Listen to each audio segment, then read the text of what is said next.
தனது இல்லத்திற்கு எத்தனையோ தலைவர்களை அழைத்து விருந்து கொடுத்து மகிழ்ந்தவர் எம்ஜிஆர்.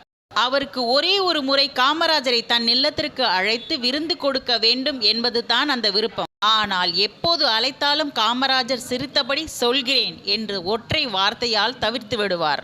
ஒருமுறை சிவாஜி எம்ஜிஆர் பங்கு பெற்ற ஒரு விழாவிற்கு முதல்வர் காமராஜர் வந்திருந்தார். காமராஜரை வழி அனுப்பும் போது மீண்டும் அழைப்பு விடுத்தார் எம்ஜிஆர். அப்போது அதே புன்னகை மாறாமல், ராமச்சந்திரா, நான் உன் இல்லம் வரக்கூடாது என்றில்லை, உன் வீட்டு விருந்தை பற்றி நிறைய கேள்விப்பட்டிருக்கிறேன். அறுசுவை உணவும் மீன் இறைச்சியும் அசைவ உணவுகளும் நிறைந்திருக்கும் என்று கூறுவார்கள். நான் மக்கள் ஊழியக்காரன், 2 இட்லி தயிர் சோறு தான் எனக்கு சரிப்படும். உன் வீட்டில் அறுசுவை உணவை சாப்பிட்டு விட்டால் திரும்பவும் அந்த ருசியை நாக்கு தேடும். அதுக்கு நான் எங்கே போறது என்று கூற ஆடிப்போனார் எம்ஜிஆர். தன்னையும் அறியாமல் காமராஜரை கைகூப்பி வணங்கினார் எம்ஜிஆர்.